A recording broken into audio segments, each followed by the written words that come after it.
চট্টগ্রাম বন্দরে কন্টেইনার ও কার্গো হ্যান্ডলিংয়ের এবং জাহাজ আগমনে অতীতের সব রেকর্ড ভেঙেছে। কর্তৃপক্ষ বলছে, চলতি বছরে ৩২.৫ লাখ কন্টেইনার ও ১২ কোটি মেট্রিক টন কার্গো হ্যান্ডলিং করা হয়েছে। বন্দরে ভিড়েছে ৪,০০০ জাহাজ। রাজনৈতিক অস্থিরতা, দীর্ঘস্থায়ী বন্যা এবং বন্দরের শ্রমিক ও এনবিআর কর্মচারীদের কর্মবিরতির মধ্যেও এই অগ্রগতিকে মাইলফলক হিসেবে দেখছেন বন্দর সংশ্লিষ্টরা। জহিরুল ইসলামের ছবিতে সাইফুল ইসলাম শিল্পীর প্রতিবেদন। ২০২৪-২৫ অর্থবছর শুরু হয়েছিল দেশের অস্থিরতার মধ্য দিয়ে। নানা ইস্যুতে জন্ম নেওয়া ছাত্র আন্দোলন রূপ নেয় এক দফার সরকার পতনের আন্দোলনে।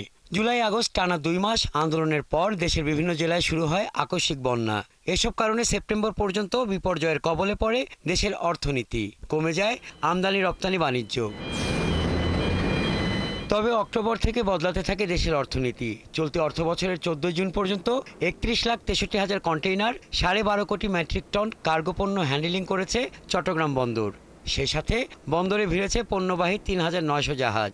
ওভারঅল আমরা ২০২৩-২৪ এবং ২৪-২৫ অর্থবছরের সাথে যদি তুলনা করি, আমাদের কার্গোর হ্যান্ডলিং বেড়েছে, আমাদের কন্টেইনার হ্যান্ডলিং বেড়েছে এবং চট্টগ্রাম বন্দরে জাহাজের আগমন বেড়েছে। তৈরি পোশাক রপ্তানির লক্ষ্যমাত্রা ধরে রাখায় এটি সম্ভব হয়েছে বলে দাবি গার্মেন্টস ব্যবসায়ীদের। চলতি বছরের মার্চ মাস পর্যন্ত প্রায় ৩০ বিলিয়ন মার্কিন ডলার পণ্য রপ্তানি হয়েছে এই বন্দর দিয়েই।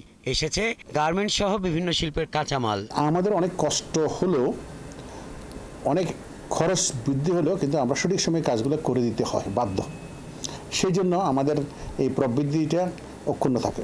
চট্টগ্রাম বন্দরের পাশাপাশি চলতি অর্থবছরে ৬,৮৮,০০০ রপ্তানি এবং ২,৫৪,০০০ আমদানি কন্টেইনার হ্যান্ডলিং করে ২১টি অফ ডক। আমদানির ক্ষেত্রে আমরা ইন্ডাস্ট্রিয়াল যে পণ্যগুলো, যেহেতু বেসরকারি অফডকগুলো ইন্ডাস্ট্রিয়াল কমোডিটি বেশি হ্যান্ডেল করে, সুতরাং র কটন, ওয়েস্ট পেপার, বিটুমিন, এই জাতীয় ইন্ডাস্ট্রিয়াল যে প্রোডাক্টগুলো আছে সেই প্রোডাক্টের মধ্যেই আমরা প্রবৃদ্ধিটা দেখতে পেয়েছি। কন্টেইনার হ্যান্ডলিংয়ে চট্টগ্রাম বন্দর বর্তমানে লয়েডস লিস্টের শীর্ষ ১০০ বন্দর তালিকায় ৬৭তম অবস্থানে রয়েছে।